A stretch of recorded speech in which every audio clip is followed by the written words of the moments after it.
And we are live. Hi, everyone. Bill Fairman. Jonathan Davis is on another line. So he's holding currently. There I am. Wendy is not with us. She is traveling today. She's at Tom Olson's mastermind up in Indiana. Hopefully the weather's nice there.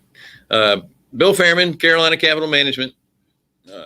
That's our website. If you're interested in borrowing money, then go to the borrower tab. If you're interested in passive returns, click on the investor tab.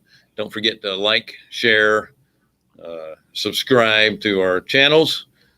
We have a question or a chat box over there on the right-hand side. Again, it may be on your left or underneath on your screen. I have no idea.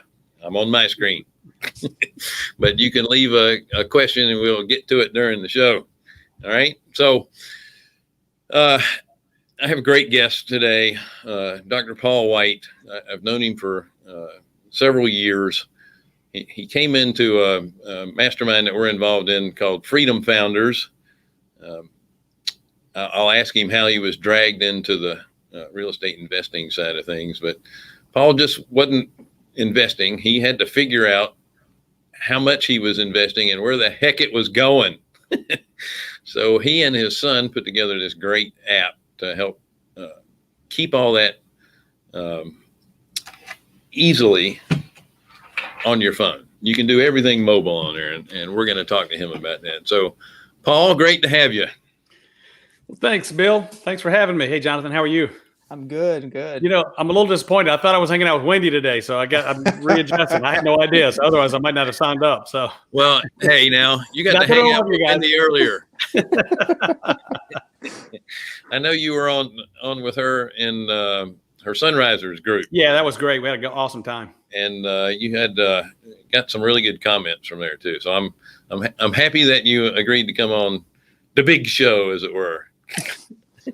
Actually, in a lot of cases, there's more people at Sunrisers than on our live broadcast throughout the world. So I will tell you, most of our listeners end up engaging and viewing on the recorded versions.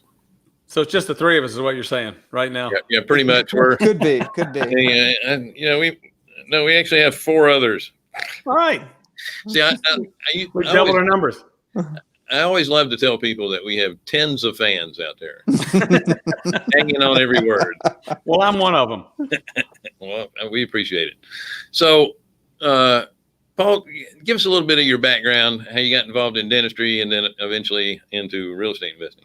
Those are great questions. Well, I got involved in dentistry because my dad, who's a dentist, told me to go into medicine. And of course, I never listened to anything he told me to do. So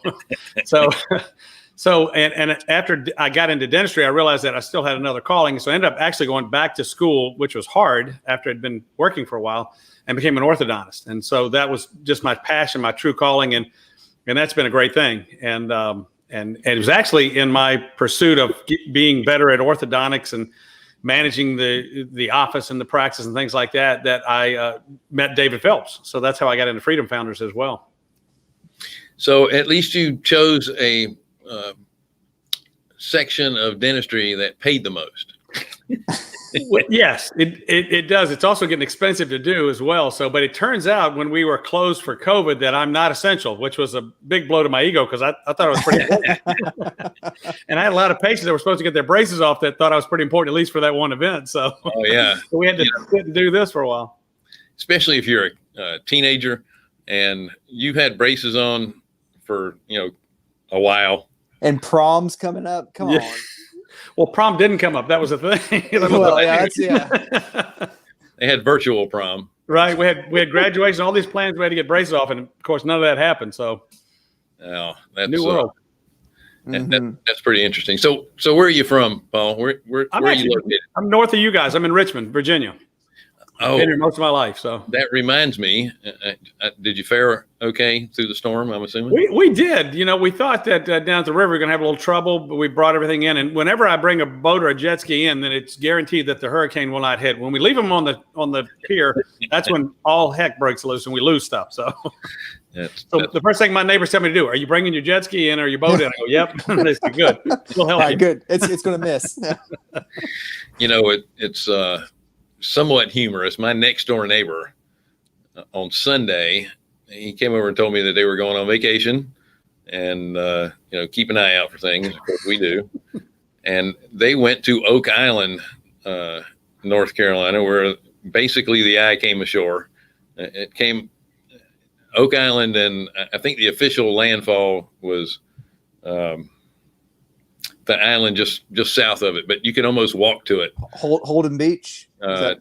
No, Sunset Beach? No, it's another one. I forget it now. But they had storm surge that actually pushed their vehicle to the other side of the road. Oh my goodness. So they were back yesterday because they had just gotten, they just let them off the island.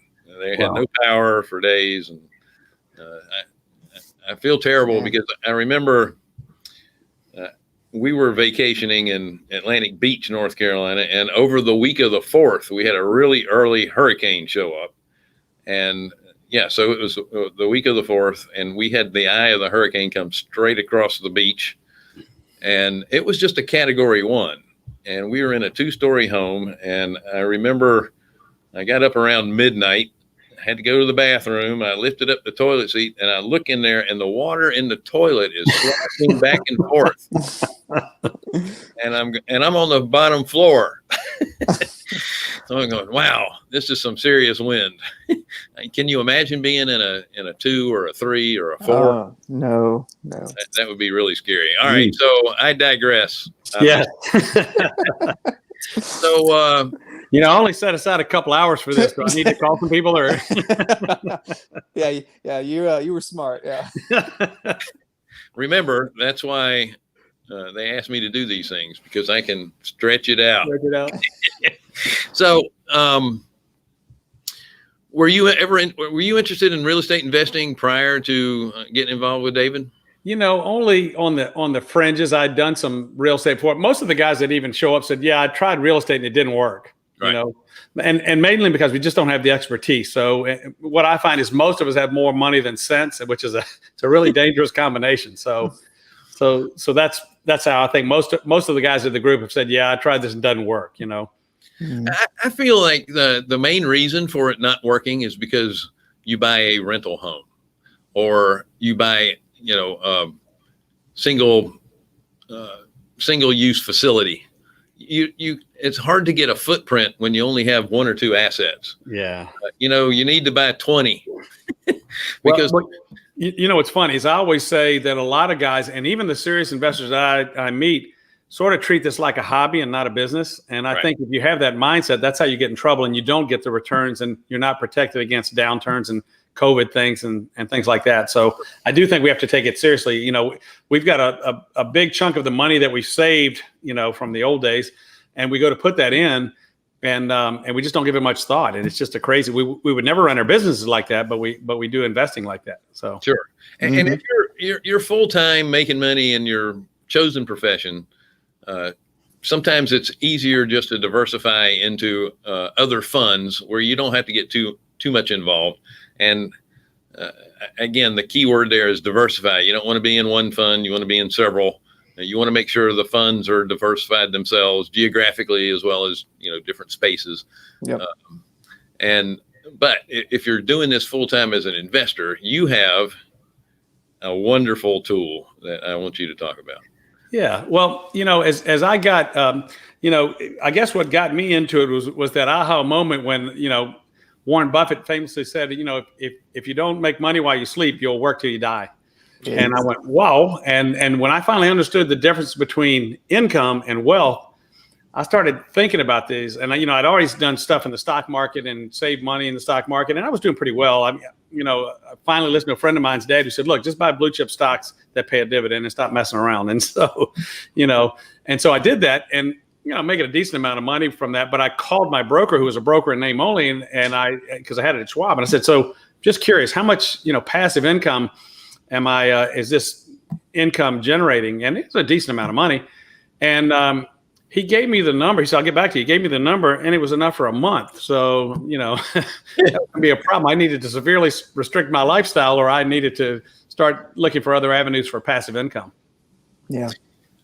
And that's one of the, and you hit the nail on the head. It's, you should treat this with utmost importance when you're investing, whether it's full-time or part-time. I mean, it's how you build wealth. It's making money in your sleep. It is very important. If you trade hours for dollars, you can have income and you can be, that kind of air quote rich, but you can never be wealthy unless you are taking it seriously and protecting those assets with the amount of, thought that they need to have. Yeah, that's such a great point. It's so funny, and not that he's a bad guy, but Dave Ramsey sort of impacted a lot of us older guys growing up, or just that general philosophy, which is great. If you're in debt, he's a great guy to follow, but he's not going to make you wealthy. So, I've gone from Dave Ramsey, who says, pay off all your debt, save your money, don't spend, restrict all the stuff. And there's good in that, but it's not the way to wealth.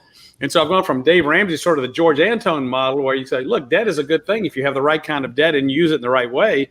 It's actually a huge hedge on inflation. So, it takes a huge mind set shift to really understand how to become wealthy and not just have a lot of money.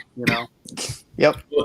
Dave speaks to the masses. Yes. And the vast majority of people don't want to deal with their own finances anyway. They don't understand it. It's a shame that basic high school educations teach you very little about real finances, real world finances.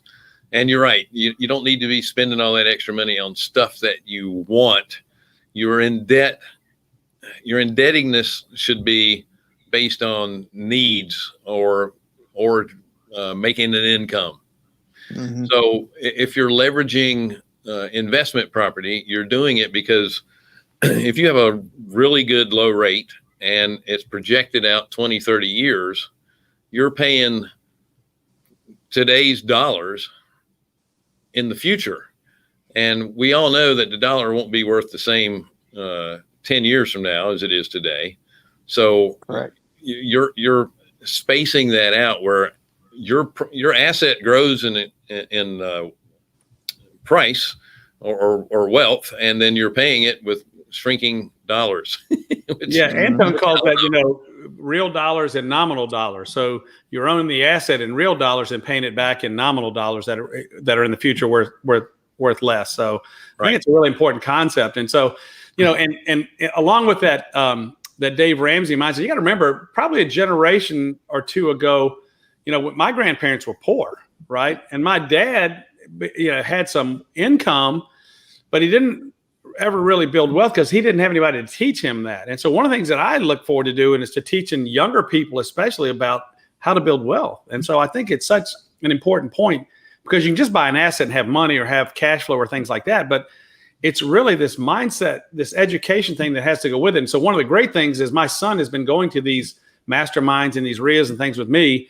And so it's really impacted him. And I feel like probably one of the greatest things that I've done is to give him a new way of thinking, sure. Not only as an investor and knowing the difference between income and wealth, but also having the mind of an entrepreneur, and not just somebody who has to be a W-2 employee your whole life. Right now, it's not such a bad thing to be a W-2 employee, but in general, there's such a mind shift that has to happen. And so one of the things, when we were talking about Dave Ramsey, I thought about this. When we were little kids, we would go around and collect empty Coke bottles and Pepsi bottles. Actually, Pepsi, you get a nickel for a Coke bottle, but you get 10 cents for a Pepsi bottle. we would collect these things, and we go to the drugstore. So we collect the bottles probably outside the grocery store, and then go to the drugstore and get a cherry smash, about 5 or 10 cents, and we get some candy. But this is how you did when you're a little kid. You just hold out your hand to the guy, and he just picks whatever it is, because we didn't know how to count money that well, right? Well, yep. we do the same thing with guys that invest their money for us, right? We go, is this enough money? And we, great analogy. Yeah. And we have no concept of what's going on. I still see that pervasive today in guys that even supposedly know what they're doing, is that we just don't pay attention. either we're too busy, we don't want to be bothered, or it's not important enough to us to spend the time to do that. So our mission has been to create tools that make that easy for you and less time consuming. Because I'm intimidated, like crazy by a spreadsheet. So, we first started investing. So I had, had some pretty good investments going for a while because I had some money saved up. I'd done what Dave Ramsey told me, but I had no wealth. And so, I started buying assets and buying some rentals and getting involved in some funds and syndications and doing a lot of private lending and feeling really good for the first time in my life. I'm feeling good about, what's going on. And then the phone starts ringing. I'm like, oh my God. And it's like a deer in the headlight moment. And so, as you know, Bill, with private lending, you get these emails or calls. Say, hey, look, we want to pay this note off. Can you verify this payoff amount? And to be honest with you, out of ignorance or laziness or whatever it is, I just go, sure, it's right. Well, I came to find out it was wrong most of the time. And so we created a tool that investors can use that tracks all of your payments. So here's what used to happen. I got an email. So the first couple, I just said yes, and they were wrong to my detriment. And then once I started sort of paying attention, I got one of those emails. Said, look, we want to close this thing out pretty quickly. And he said, can you give us an amount? And I go, well, I don't really have my stuff here. I'm working. I got my hands in somebody's mouth. And so, I didn't really have the stuff there with me. As a matter of fact, people said you had a messy desk. Mine was on a pool table back at home, right? So, and I just had it in piles. And my wife at least had the forethought to actually put them in folders that had addresses on them and sort of organized it a little bit more. And because I was just acquiring. That was all I was doing, right? The rest of it, I was just leaving a sea of stuff behind me. I didn't even really think about it. And so I go home and I think this folder was in the corner pocket, I'm not sure. And I pick it out and I find the note and I do the math, and I didn't even know what daily interest was. I was kind of doing a month here and sort of figuring it out, And so I figured out how much I was supposed to, get back. And then I go into my self-directed IRA to the portal, sign in, find the asset, and then go down, look how much money had been paid, take that number back to the pool table math and go, all right, well, here's how much I'm supposed to be owed plus how much I invested. And I'll go 5 hours later, here's my instant payoff, right? And I was like, there's got to be a better way. And so that's one of the things, our app, RealNumberz with a Z, is sort of broken down into 4 buckets. Real property, which is all the kinds of real estate you can think of, multifamily, single family, self-storage, all those kind of things. And then private lending, mortgage notes, and then funds and syndications. So one of the features of the private lending is the whole app has a ledger, a general ledger, so you can follow along the income that's coming into your whole portfolio. But each individual asset also has its individual ledger, right? And so what's the beauty is if I have a note out, number one, all the documents, everything that's there is stored right there in the app. So anything I need is on my phone or on my desktop or in an iPad. And so everything I need to know, who's managing it, what the details of the note are, a picture of the property, what it looks like, all those kind of things. And then it also has the ledger. So every payment that comes in, you're tracking, right? So when it says I need a payoff, all I do is pull up that asset, right? And I have a button that says payoff. I push the button that says payoff. I pick a date and boom, it's done like that. Wow. And it's amazing. So, it's all about saving time for me because I'm too busy to do some of those things. And yet the busyness that I was using as an excuse cost me thousands and thousands of dollars. And so, I wanted to have a way that I could look like a rock star and not have to put a whole lot of effort into it. And that's really what one of the features, the whole app does this kind of stuff, but it's just one of the really cool features that's actually paid for itself, hundreds and hundreds of times for me because it saved me lots of money. As a matter of fact, I closed 5 lending deals in January and every one of them was wrong to my favor.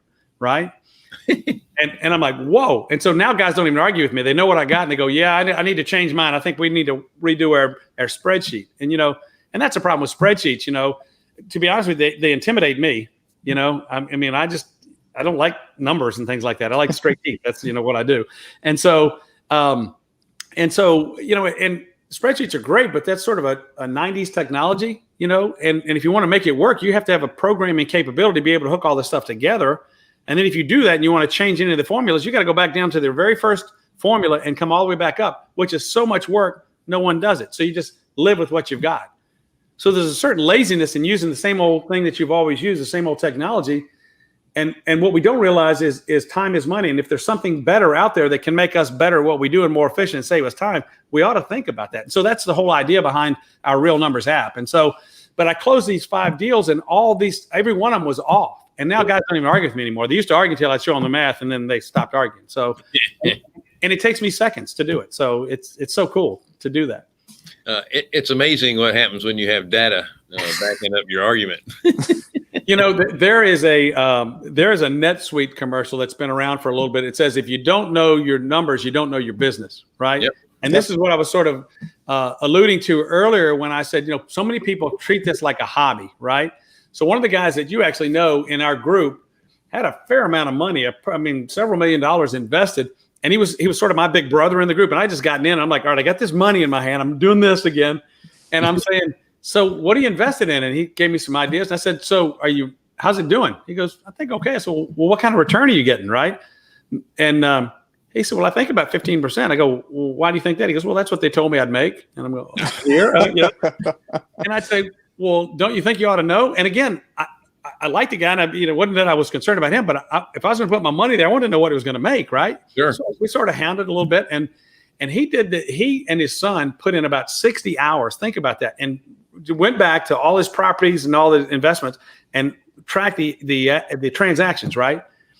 And you can imagine his shock when his 15% return was actually 3.7%.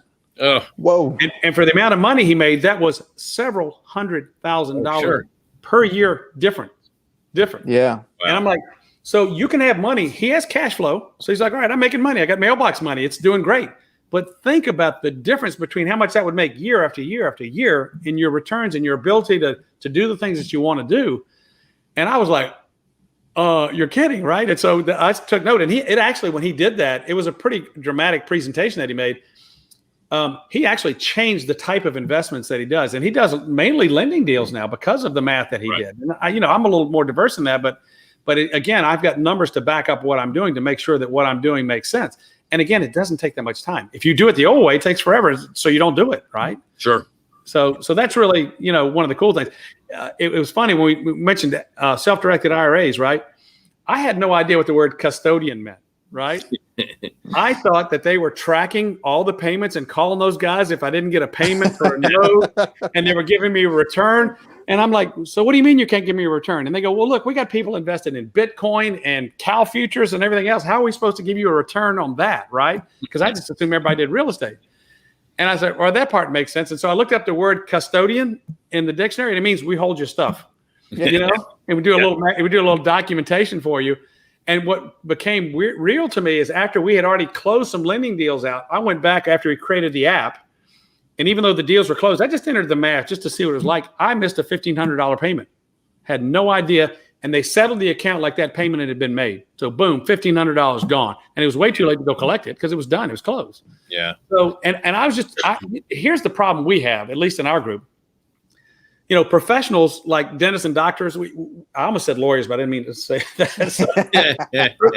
Dentists and doctors, chiropractors, vets, we tend to do whatever it takes to make things right for our patient, right? Even if it costs us money, right? Because what's important to us is that our patient be healed or cured or get the treatment that they receive. And we just assume that the rest of the world is going to treat us like that. And what I found is it's not that way. And so we have to be our own best advocate. And so, I'm on this bandwagon to do due diligence before you do a deal, and then track your results and understand the numbers that you got and understand how your portfolio is performing. And we just don't do that because it's too much work, and we're not trained to do that. We're out of our field of expertise, right? We can talk teeth all day long, but when it comes to real estate, we're learning, so that's where we have to be so careful. And that was the whole point about creating the app that we created. So my mission used to be to make orthodontics better in the area, in the Richmond area. And now my why is to help investors get to freedom faster by knowing their numbers. That's really our mission now. And it's awesome. But I can tell you, having gone around from masterminds and RIAs all over the country, most people don't know their numbers. And I'm talking even the guys that have people. You know what I mean? Yeah. So I'm talking to guys that have big operations. They go, we don't look at anything but cash flow. And at the end of the year, when we do our tax reporting and all that, when we start looking at some analysis, right? Because it's still work, And I go, well, cash flow is great, but it can hide an underperforming asset. So you can have this dog for 4, 5, 6 months until the end of the year. Then you realize it's a dog. Then it takes you a few more months to do something about it, right? Well, look how much time that has affected or pulled down the returns that you have in a portfolio. So, cash flow is great, but it's not everything, So we need to have some analysis underneath all that to understand truly how our portfolio is performing. So well said. Yeah. And that's, and I'm not doing this to promote our own fund because there's plenty of other funds that do the same thing. That's what I like about being able to compound your return. So that cash flow or that passive income just gets reinvested every time. And now you're reinvesting a higher balance. And so when you're doing the compounding, if it's for growth, obviously the cash flow is great for income if you're living off of it. Growth isn't going to help you a whole lot. But if you're doing it for growth on the front end of your investing, it's a great tool to really jack up your returns. Yeah. Just for a quick example, if you had a 9.25% annualized return and you reinvested quarterly over a 60-month period, you're now at 11.5%. And while, the investment may still be only doing 9.25%, your actual returns are a lot higher. But at the same time, you want to be diversified in different asset classes as well. And a lot of the asset classes aren't going to allow you to, reinvest those returns. But you can take that money and figure out something else to do with it. That's one of the downsides of the custodian account where you're getting in monthly money. You have to build it back up enough to make another investment with the monthly returns you are getting. But there's some great ways for small dollar IRAs to get invested. But then here comes the dilemma. You have to spend a bunch of time to figure out where to put it. Yeah. And if you're busy with your own profession, that's very difficult to do. I just added in the chat, somebody asked what the name of your app was, and it's RealNumberz with a Z. Yep. And Steve Blaylock was kind enough to actually put the URL in there for us, so I appreciate that. I just typed it out. I wasn't not paying attention to you. I was being the guy behind the curtain in front of the camera at the same time. Right. Steve probably appreciates you mispronouncing his last name too. I think it was Babcock is what I saw. Oh, Babcock. Well, see, I also have glasses that are here, but I'm seeing it way across the room. Sorry, Steve. Well, yeah, and you know what? You make such a great point about funds. And so here's that trust thing again, though, because with funds, there's trade-offs and everything. You want a higher return, well, you're going to take more risk, right? Well, you want something you don't have to manage. Somebody else is going to manage it for you, right? And so there's where you must know the people that are managing your fund, because, you guys are trustworthy people and we all know it and we trust you, but not everybody is, and not everybody has skin in their own investments. And you have to be careful about that because you essentially give up control. And here's another thing that I see investors do. They go for a high yield. We just chase yield, right?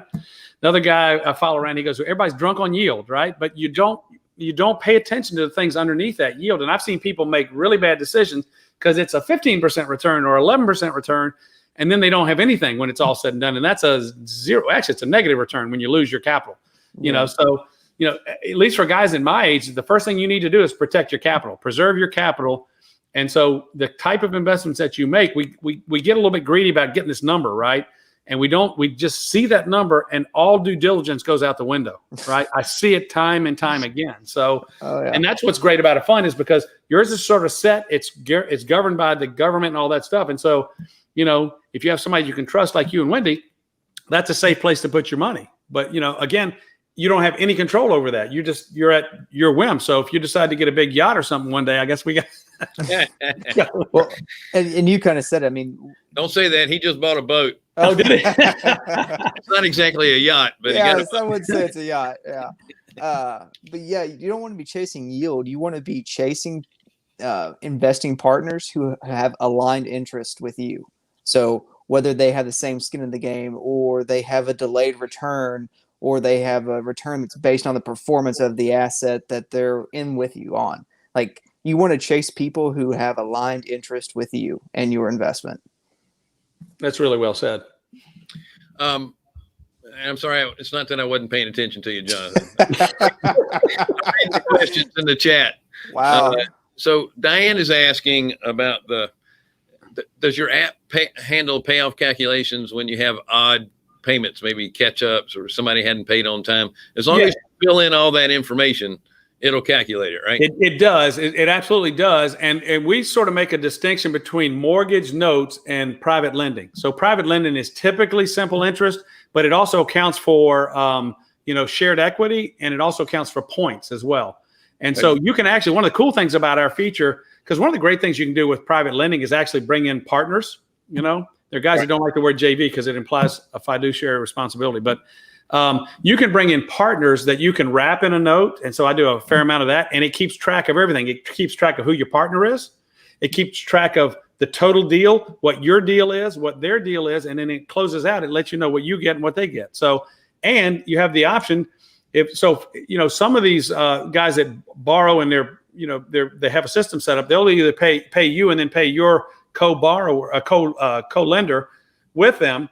But if you're going to do it and all the money comes to you, they have the option to have a reminder sent to you. So one of the cool things about our app is there's a reminder, some automated reminders set up. So if you have a payment due on a certain date, every time you cut the app on, it looks for that payment on that date. If it doesn't see that, then it sends you a reminder that says, hey, this payment's due and we don't have it. So then you start, looking for that. But what it saves you from having to do is constantly searching up and down, making sure you're getting paid, because it's there or it's not there. So, I spend about an hour or so a month, and I spent maybe a little bit longer because I just looked a little bit deeper into my investments to make sure they're doing what they're supposed to do.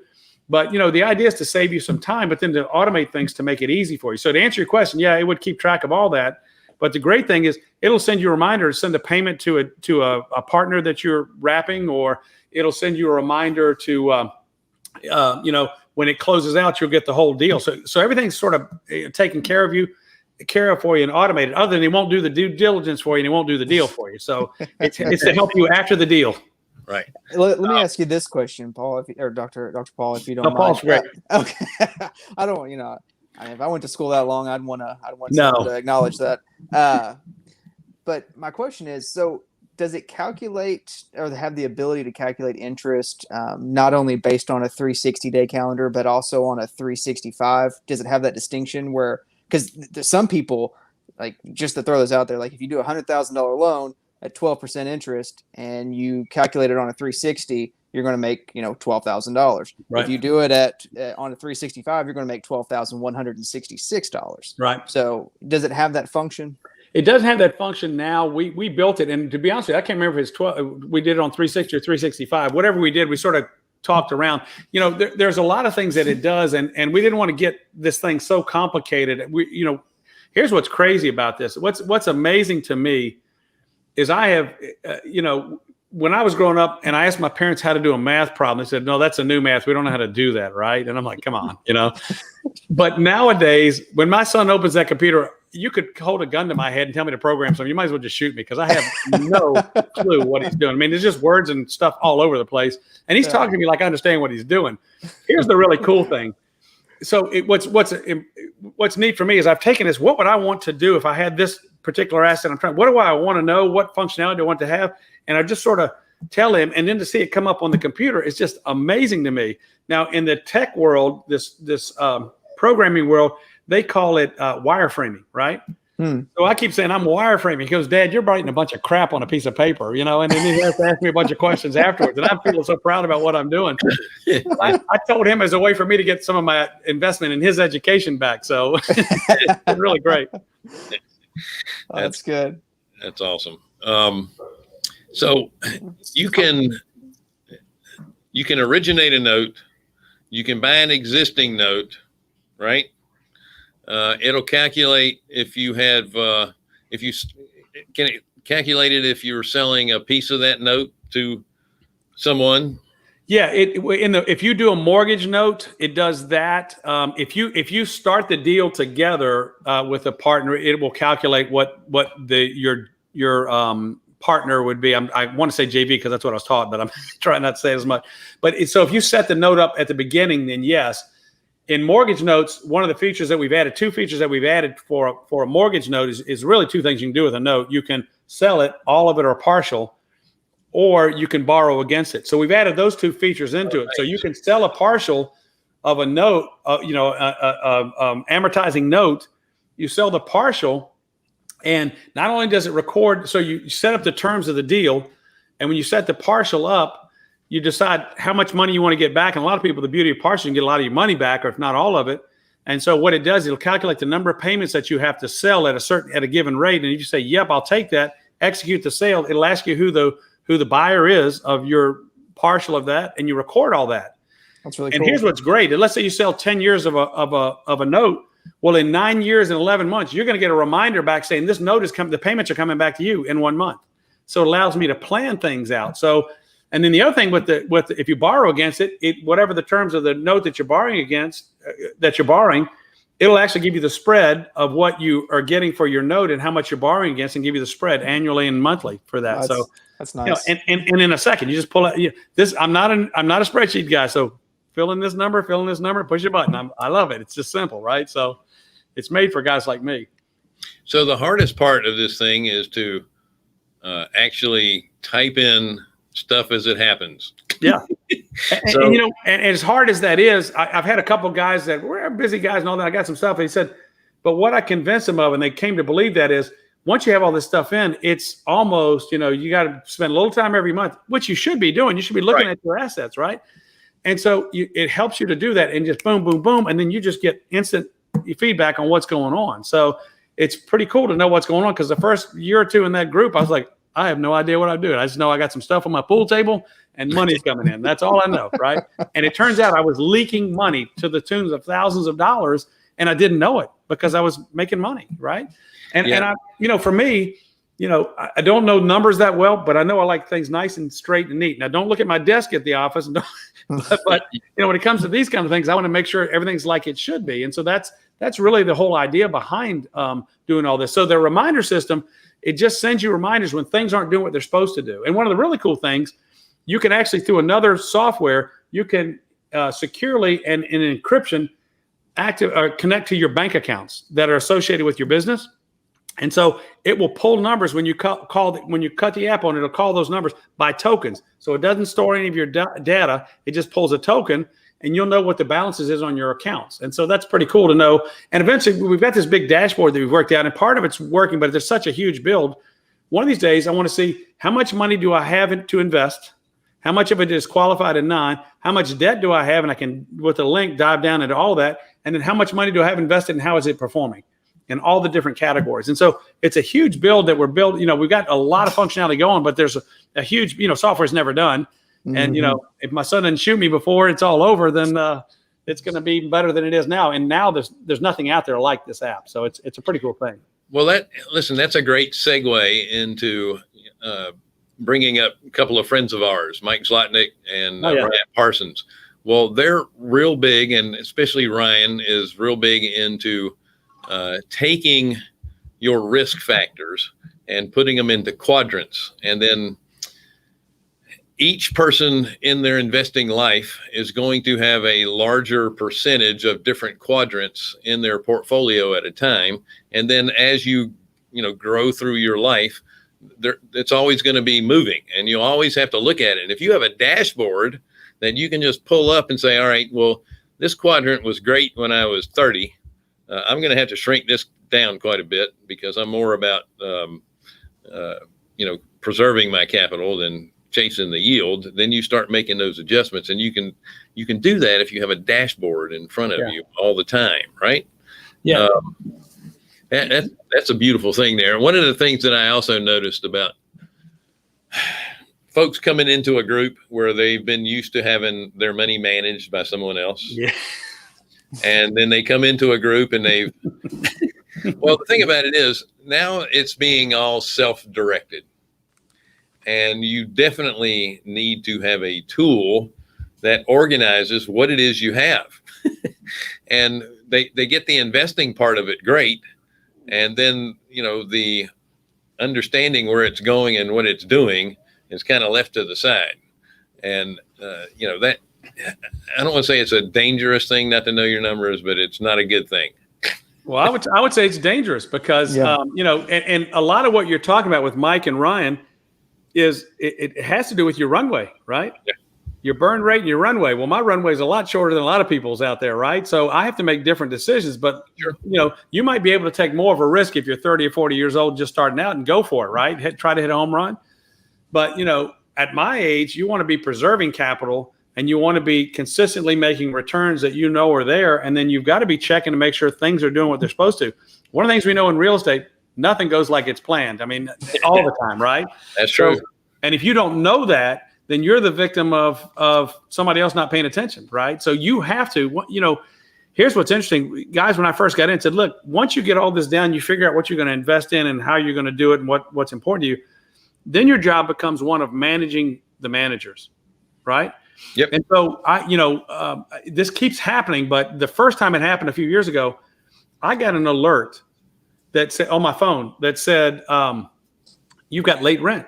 And I looked at it, the amount was $50. I go, what is that? So because all the documents are stored in the app and I could access the app on my phone, I pulled up the lease and it turned out that the tenant had renewed the lease. The rent had gone up by $50, but they paid the old amount. So because I have the contact for the property manager, I called him right there. I said, hey, what's the deal with this tenant? They didn't pay their old rent. They go, oh, we didn't even see that. And I'm like, all right, $50 times 12. That's a little bit of money there, right? And then times however many properties you got. That has happened and these guys are sharp people, like collective genius kind of people. Yeah. But there's one, I have had that same conversation 4 times with them, So now I say, look, all right, here's the conversation we're having. I don't want to see you charge me your property management fee till you take care of this because, why would I pay you when you're not even collecting the right amount of rent, right? And so it's managing those people to give you the tools. And again, it took me no time to find that out, right?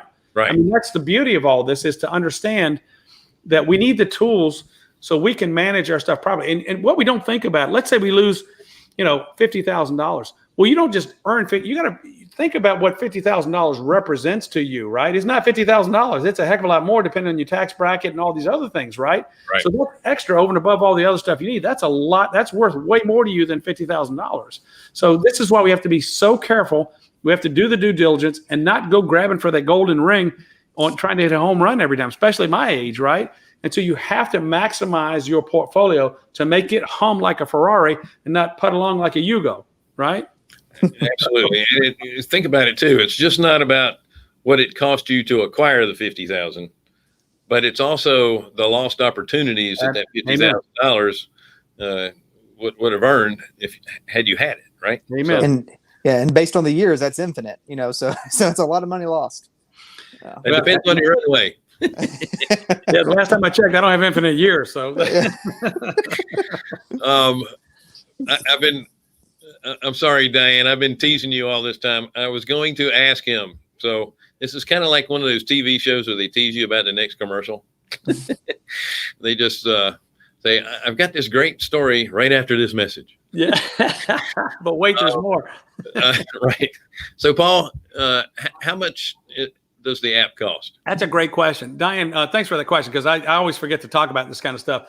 It's on a subscription model, right? And so we based it on how many assets you have. And so 5 assets or less, you get the full functionality of lending deals and real property. And it's like $47 a month or something like that. And there's a 30% discount on there is a free trial to answer your question, a 14-day free trial. And then there's a 30% discount on the back of the site as well. That we were offering giving you guys access to. And if you have unlimited properties and you want the mortgage notes feature as well, that's just under $100. It's $97 and a little bit of change. And again, we had one of the guys, or one of our first beta users was paying an accountant and a bookkeeper $1,000 a month just to track his real estate. And that didn't include the tax reporting. It just was tracking all that stuff. And I was like, wow. So we found that a lot of our clients have sort of been not only excited about how much money they've saved, but also how much time they've saved. And time is really you can't really, I mean, I guess you can put a value on your time, but as much as I love real estate, I don't want to be doing it all the time. I want to have a little fun too. Sure. Yeah. I mean, to keep up with all that information, that is a phenomenal price. That's amazing. Well, we do some coaching with, they call it SaaS, software as a service. And those guys say all the technology got in there, you should be charging more. I said, we just want people to use the app and get excited about it and tell other people about it because we're just on this mission to just change the way real estate investors, run their portfolios. Here's what happened. So I go back to this group and I said, all right, so what are you guys doing to organize? And I mean, I'm shocked. I would say 90% said nothing. So I guess they had a desk instead of a pool table. There's the only difference between us. And then a couple other guys are pretty sharp guys. They had spreadsheets, right? Mm-hmm. Well, spreadsheets. The one guy said, well, what's the formula? What's the layout of the spreadsheet? And one guy said, well, I found this one on the internet. And the other guy said, I got this from a friend of my brother-in-law. And they weren't even the same, And we like stuff uniform, orthodontist, right? And then I started looking at it and said, spreadsheets are great for a couple things, but they can't store stuff. You can't access it anywhere. So then you got to go put it on, Google Drive or some other place. Now you're starting to add different softwares, and you got to go here, and you got to go there, and you got to go here. And then so I said, well, there's got to be a better way. So I started looking out and said, is there anything? I started looking for software, and there's nothing out there that does this. And so, so my son and I, he started. First thing I did for him was, can you build me a spreadsheet? And not that I even knew how to use it. And so he started building me a spreadsheet. And then he said, I started listing some other things I wanted to do. I'm getting out of the sun here, my skylight here. He started asking me some other things. Then he said, just make me a list of all the stuff you want. And I started just going to town. And he said, Dad, a spreadsheet can't do this stuff. I said, well, so what do we do? He goes, you need an app. And I went, okay. What's an app? And so that's how we came to RealNumberz. And my mission, because I just keep traveling around and I just see the same. It's like a Groundhog Day all over. Every day, everybody gets up and doing the same thing, trying to figure out how much yield they get, the biggest yield. No one's paying attention to due diligence, and no one's tracking their success or their lack thereof. And so that's been our mission, is to preach due diligence to people. But our mission, as far as RealNumberz goes, is to help people have a tool or an instrument that helps them save time and save money and save stress. And that's really, what we've been trying to do. Now, what you have is basically a servicing and management model or an app. What you would pay for something like that with a servicing software is probably hundreds, if not thousands of dollars per month is what that's going to cost you. If you went with like a true servicing management software, like for like a lender, like a bank or someone that uses, like, it's going to cost a lot of money. This is phenomenal for what it does and the price that you're offering it. That's pretty cool. Yeah, thanks, John. I'm on the website, so well, what's crazy is we got so I'm paying all the bills for this stuff. We got technology all over the place blended into here. Again, something you can't do with a spreadsheet, but those bills are due no matter how many people are using this thing. And so that's where we just want to get enough to cover our costs, develop some more stuff, and get people excited about using it, because I think real estate, and I would say most people on the call would agree with this. Real estate and real estate related investments is the key, I think, to passive investing. You look at all the wealthy people; every one of them has lots of real estate, including Warren Buffett, who said, "Look, if I could, I'd have single family homes. Several $1 billion worth of single family homes." So it's pretty amazing. So, oh yeah, I mean, they realized quicker than most that inflation is real and the value of the dollar is going down. And oh wait, but the value of real estate is going up. Maybe I shelter my dollars in real estate. Yeah. And then if you add smart debt on top of that, then you're actually leveraging against inflation and actually increasing your returns as well. But again, you're going to have lots more moving parts. So you got to be able to track all that stuff. All right. One last question from Diane. And I'm with her on this one, because I hate manually uploading it or, inputting anything. Is there a way to download the information you already have onto a CSV file and upload it into the app? Yes, those are great questions, Diane. It does. But now, you as anybody that knows software knows, if you have a category that says rent and you put rents, it ain't going to pick it up, right? So spreadsheets are a little bit funny, but there is upload capability with CSV there. I think what's going to eventually happen, this is why I think the investment in your time and effort now is worth it. I think eventually we're all going to be API with everything. So it's going to automatically upload everything. It's going to be really cool. We've already been exploring that a little bit, but that's a huge lift, and we still got some of the app to build out, and some other really cool features. But most people don't need them. But but I do think eventually we'll be at API or something even cooler. So all you're doing is opening your phone and getting an email from us, and this is how much money you made, and you don't have to do anything, right? So, but I think there's almost a problem in that, because when we get too autopilot, we just let things slide, right? You will get a reminder or an alert that says, "Hey, this is not right. You're going to have to, call somebody or do something," right? But again, it's a tool in our hands even now. That's an incredible tool that has nothing out there like that. And it's only going to get better. That's, you can hear my excitement. I love it. I mean, I love orthodontics. I've done it for years, but I'm fired up about this stuff. This is really cool. So it's been my passion, still is, to help people, maximize their, I want to treat your portfolio like a Ferrari or turn it into one. So that's why we're doing this. Well, listen, it sounds like an awesome app. Everything you're talking about is helping people understand and make sure that they are performing like they're supposed to. And at the same time, it is saving you that precious time, because there's no point in being financially free if you're locked down and having to handle all this. And most people aren't used to managing their own money. They've had others do it. And I think that's why there's not a lot of software out there for people to do this, because very few people are in self-directed IRAs. And let's face it, the vast majority of real estate investors that are doing this on the side have a self-directed account of some sort, and that's why they're doing it. But there's only like 7% of the population even know that there's self-directed capabilities.